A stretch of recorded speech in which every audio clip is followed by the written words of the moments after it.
Hi, my name's John Dick, and in this development blog video, we'll cover 4 different skill sets: stealth, camouflage, awareness, and tactics. These skills dynamically change depending on external influences or choices you make with your character during game time. Before we start with the scat video, we'd like to say something about the unfair advantage of third-person perspective over first-person perspective. In the current video, we've recreated the worst-case scenario that players can experience in all third-person shooting games today. Not only that TPP is unfair over FPP, it's unfair in general since players on elevated positions have a huge advantage over other players. So far, there's no game that has provided a solution for this problem. Some games do offer split servers depending on the view, but in our opinion, that's kinda lame.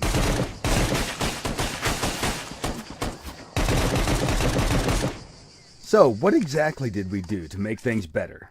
In SCUM, everything you experience is a projection of what your character experiences in the game. No matter which view you prefer, you will not be able to see things if your character doesn't see them or feel them. This means if you want to see behind the wall, you'll have to take a peek and risk compromising your position. The moment you take a look, your character's awareness will kick in. What will be shown to you on the screen is a result of complex equations that involve your character's awareness and tactics skill versus the enemy's stealth and camouflage skills. The red outlines representing that tactics skill have been activated also. Notice that it works for both first-person and third-person perspective. Once tactics time expires, you'll lose information about the enemy's position. The only way to get it again is to take another look. Okay, let's cover the tactics skill first. Tactics is linked with the intelligence attribute and represents the ability to predict trajectories of objects in 3D space. Imagine you're looking through the window and notice a car slowing down at the crossroad with a left turn signal turned on. Even if you stop looking at that car, you'll have a rough idea about its trajectory. In the video, the character on the right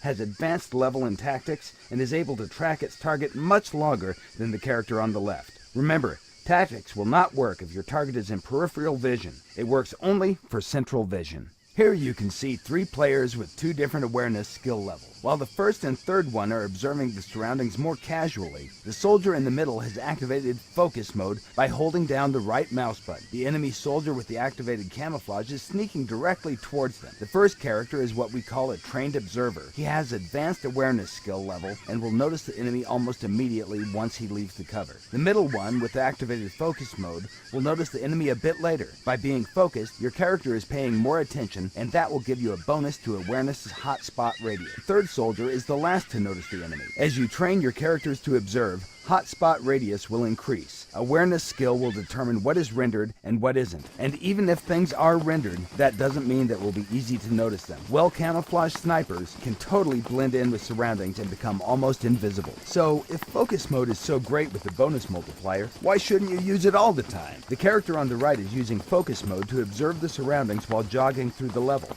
His stamina is dropping slightly faster than the stamina of the character on the left. The influence of the focus mode is really small, but still, if you combine all the other factors that impact your character's performance, it may be crucial in life and death situations. Awareness is defined by 2 factors, hotspot radius and fall-off radius. If the camouflaged objects are farther away and out of fall-off radius, your character will not be able to see them, unless he has some sort of magnification, for example, a sniper rifle. All magnifying devices automatically add bonuses to hotspot and fall-off, making it easier for you to notice things at higher distances. Looking through the scope also automatically activates the focus mode. Awareness is not only useful in combat situations, it also provides you with benefits when you're searching for useful items like food or gear.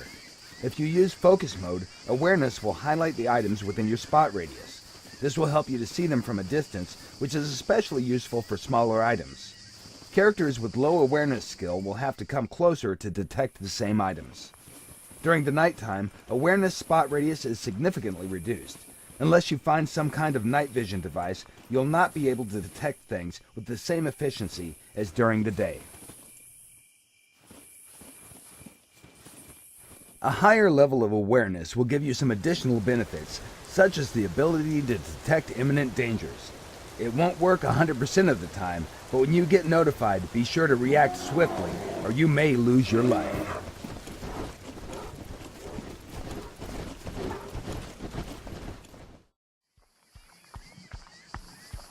Okay, let's cover the stealth skill now. The stealth skill is linked with the dexterity attribute, but it also depends on other factors. To determine the final level of noise that your character makes, we first analyze the type and amount of gear your character carries. Then we take into consideration the movement and ground material type. This is the starting point of the noise level calculations.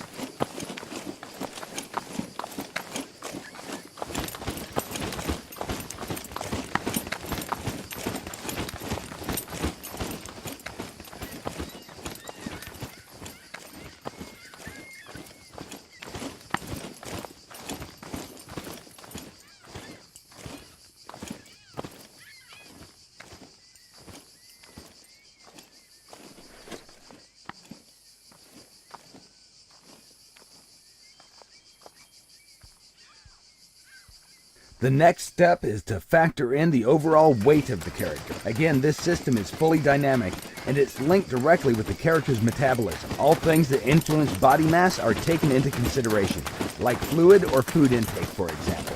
The larger the body, the more noise it will make.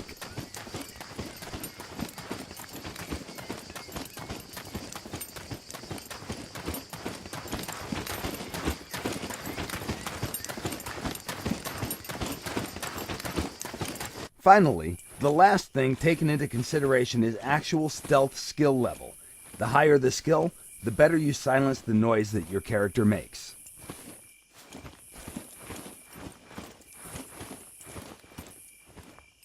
Modern gaming engines have many limitations. Don't you simply hate when you think that you're safely hidden far away in dense foliage just to realize that you stick out like a dog's balls? In SCUM, our methods allow players to be equally competitive regardless of the graphical settings they use to play the game. The guy at camp is preparing some delicious beans. Let's call him Donald.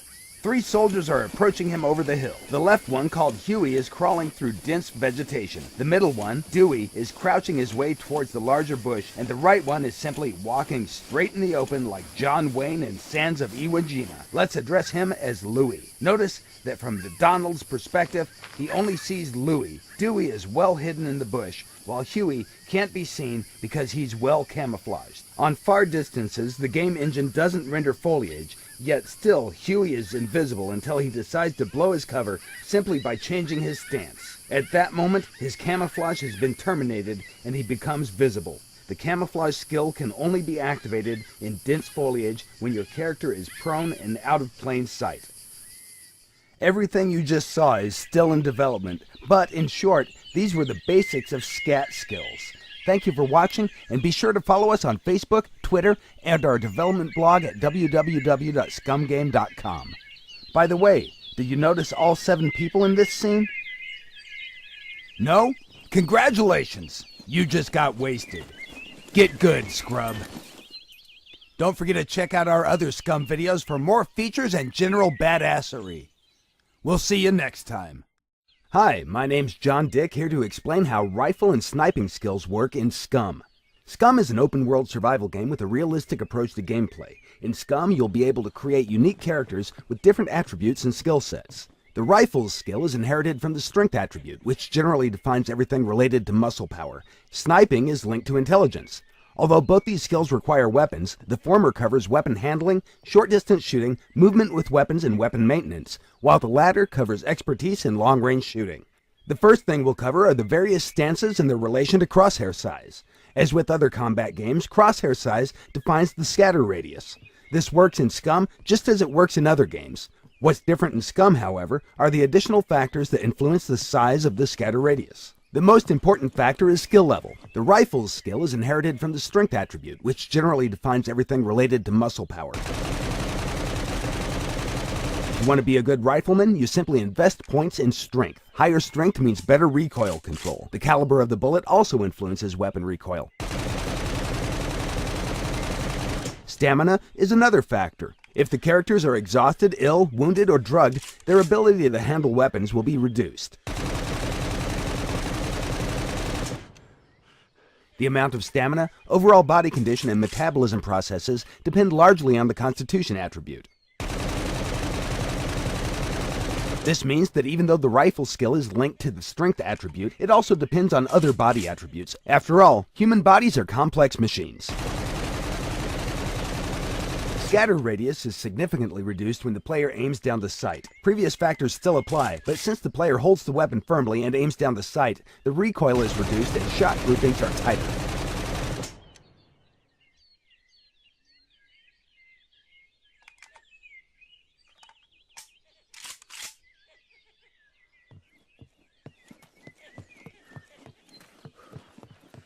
When aiming down the sight, you may hold your breath, which is extremely useful in single fire mode. Holding breath is just as beneficial for rifles and the sniping skill, and it'll help you make more precise consecutive shots. While inexperienced characters can place only 1 or 2 bullets in the target, skilled riflemen can hold their breath longer and place up to 10 shots before they lose their breath. The breath holding function is divided into 3 parts: taking a breath, holding it, and releasing it. These all depend on the skill level and will define the final aiming noise. Other factors from the scatter radius are also taken into consideration when the aiming noise is being calculated. Finally, every time you fire a weapon, it recoils then returns back to center. This is a skill link parameter as well. The better the skill, the closer to the center the weapon will return. In most games, a simple recoil procedure is used, forcing the player to return the weapon to the center manually. If you fire 3 or 4 consecutive shots, you'll be holding the weapon straight up in the air. And that's kinda lame, don't you think?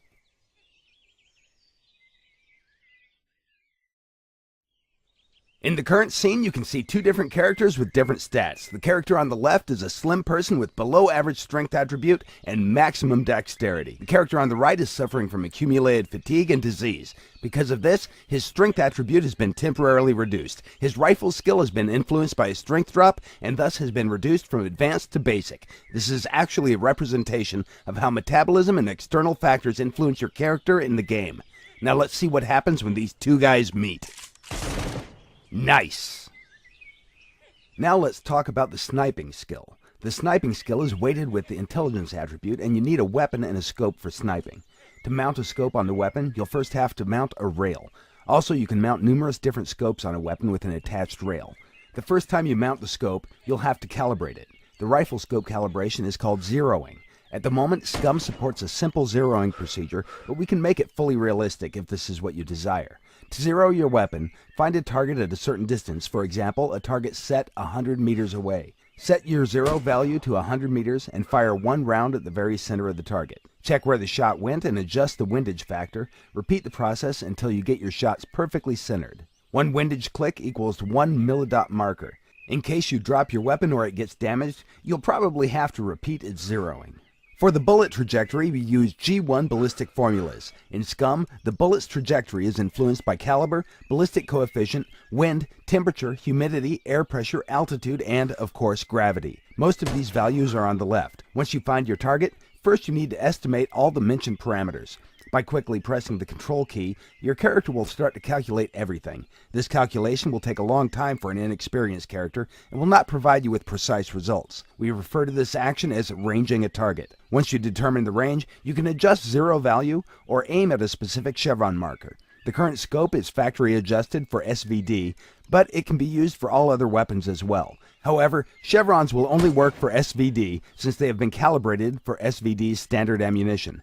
The SVD scope has a built-in rangefinder that enables you to quickly estimate a target's distance too. When you develop more skill, you'll be able to range targets faster and with more precision, which is crucial if you need to kill your target quickly. A skillful sniper will be able to engage more targets at different distances than an inexperienced one.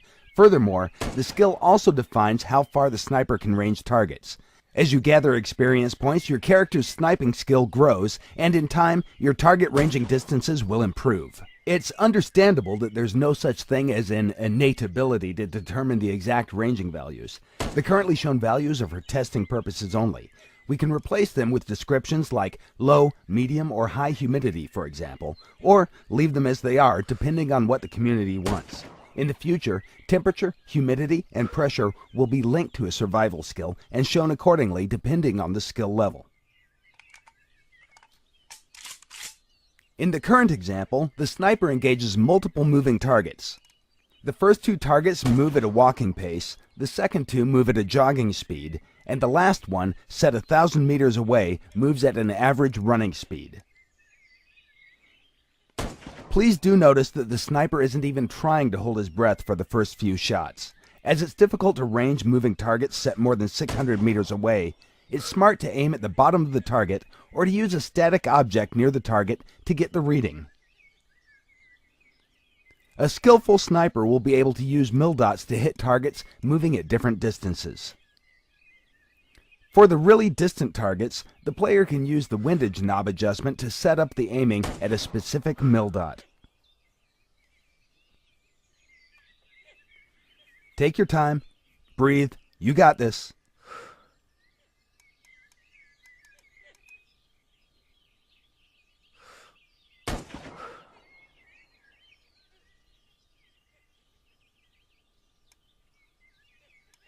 Any day now.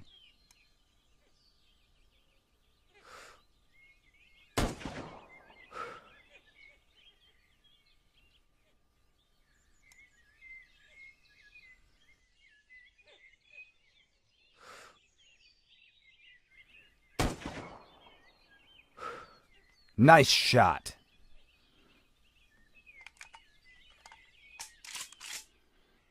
Here, the sniper has changed his location and obtained an elevated position.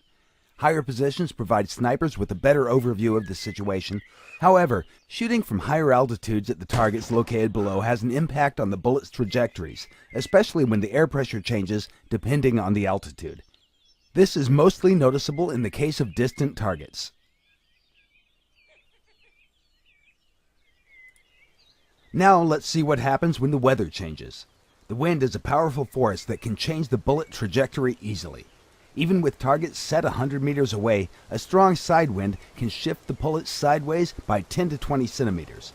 If you're not good at locating the north in order to determine the wind direction, then check for obvious signs. Check how the trees are moving, where the leaves are being blown away to, or which direction the rain is falling if it's raining. To shoot targets in strong wind, you'll have to learn how to use the windage knob. A skillful sniper can hit a target with one of the first 3 bullets.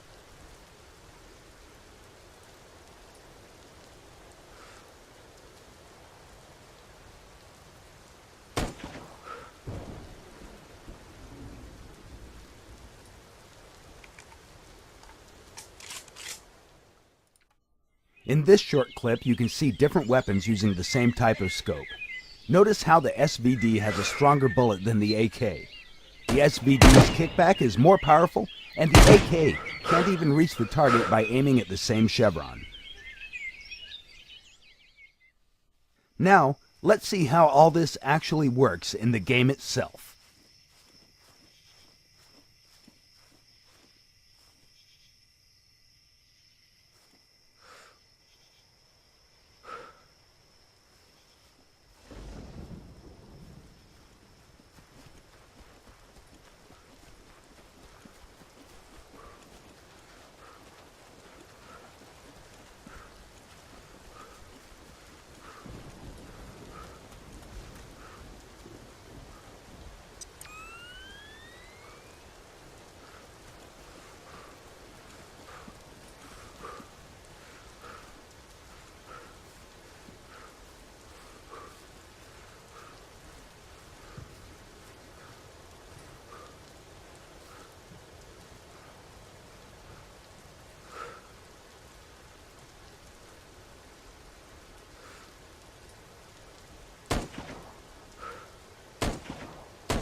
These have been the very basics about the rifles and sniping skills. Naturally, we plan to improve things even more and add many new features as well. Thank you for watching, and be sure to follow us on Facebook, Twitter, and our development blog at scumgame.com. No rabbits were harmed during the recording of this video blog presentation.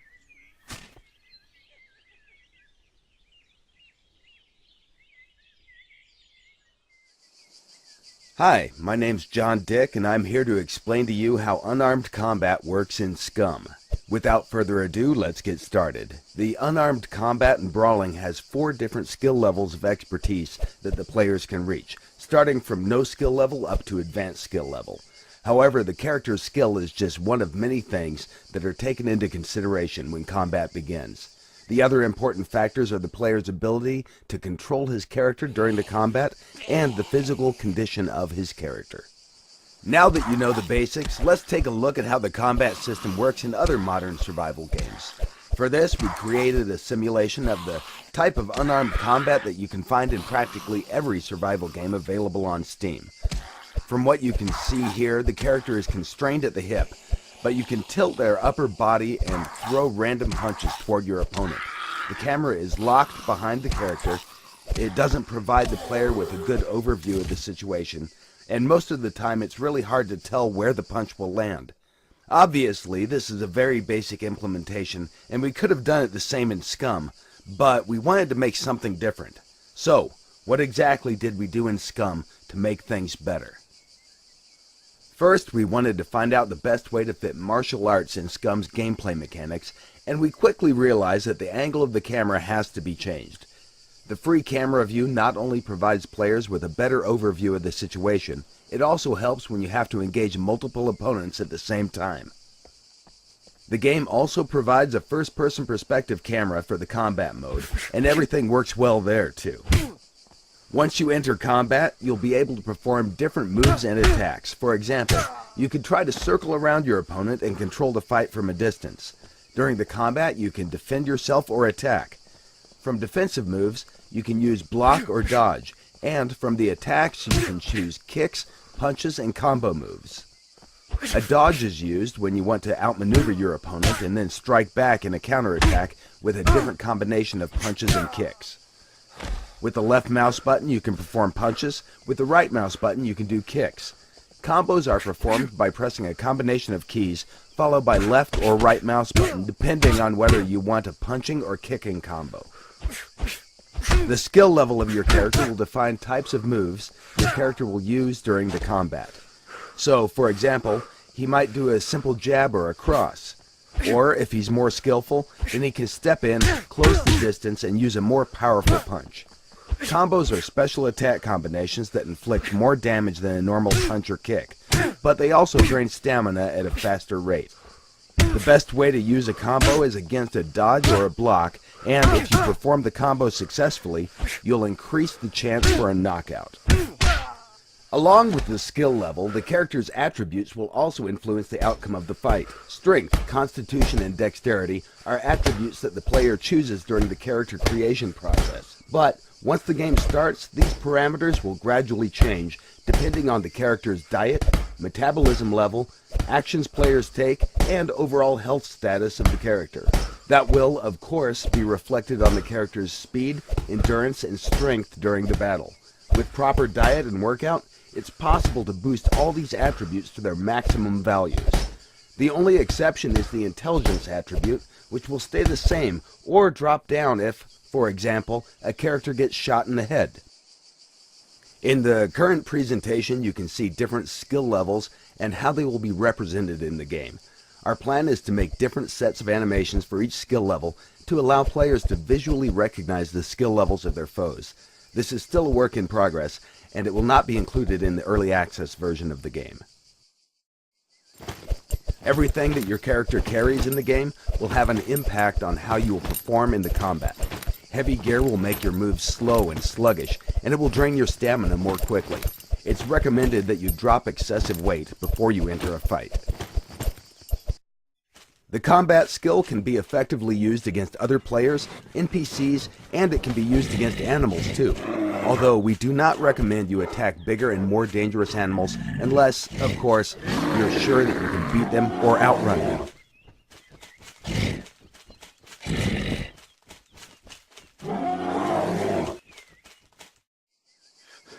In short, these were the basics about SCUM unarmed combat skill, and everything you saw is still a work in progress.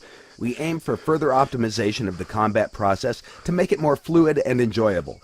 Future plans are to replace mocaps with more realistic animations, to make hit reactions for blocks, and, because our system is modular, once everything is set up, we plan to include other martial arts as additional combat skills that players will be able to choose. We hope you have enjoyed this presentation, and if you want to find out more about SCUM, Be sure to follow us on Facebook, Twitter, or our dev blog on scumgame.com.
tell me that you love me, even if it's